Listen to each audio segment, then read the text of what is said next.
এই মাটির সন্তানেরা যে পরিমাণ রক্ত দিয়েছে, বারবার যেভাবে প্রতিরোধ গড়ে তুলেছে, সেই তিতুমিরের বাঁশের কেল্লা হোক কিংবা সিপাহী বিদ্রোহ হোক কিংবা তারও আগের যদি বক্সারের যুদ্ধ থেকে শুরু করে 1757 কিংবা তারও আগে যদি বলি, এই অঞ্চলের মানুষ আসলে কখনোই পরাধীনতা মেনে নেয়নি। সেই পরাধীনতা মেনে না নেওয়া এবং এই অঞ্চলে হয়ে আসা যে শোষণ, সেটার বিরুদ্ধে বারবার যে সংগ্রাম, সেই সংগ্রামে এই ভূমির মানুষের যে রক্ত, এক বিন্দু রক্ত যদি আমাদের কন্ট্রিবিউশন থাকে, সেই কন্ট্রিবিউশনটাকে ক্লেম করা আমি আমার জায়গা থেকে জরুরি মনে করি।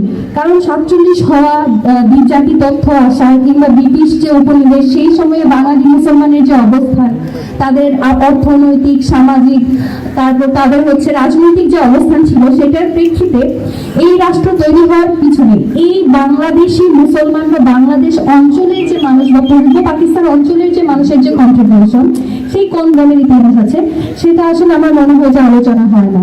তো আজকের যে আমাদের আলোচনা, সেখানে আমরা আমাদের যে আলোচক আছেন, আমরা তাদের পার্সপেক্টিভ গুলো একদম নিরপেক্ষ জায়গা থেকে শুনবো, শিখবো, এটাই আমাদের প্রত্যাশা।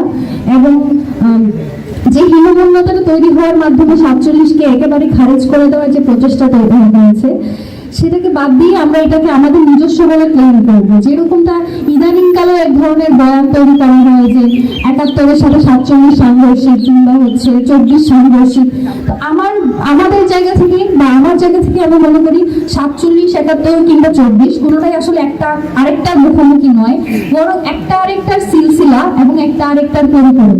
47 না হলে যেমন কখনো আমাদের 71 হতো না, আবার 71 না হলে কখনো আমরা একটা 24 পেতাম না, কিংবা আমাদের জীবনে একটা 90 আসতো না। তো এই সব কিছু মিলিয়েই আমরা মনে করি যে একটা আরেকটার পরিপূরক। যেখানে আমার ভূমির মানুষের এক বিন্দু পরিমাণ রক্তের কন্ট্রিবিউশন আছে, সেই অর্জন আমার, সেই অর্জনকে সেলিব্রেট করতে হবে, সেই অর্জনকে সাথে নিয়ে একটা ইনসাফের যে বাংলাদেশের কথা বলি, সেই ইনসাফের বাংলাদেশ তৈরি করতে হবে।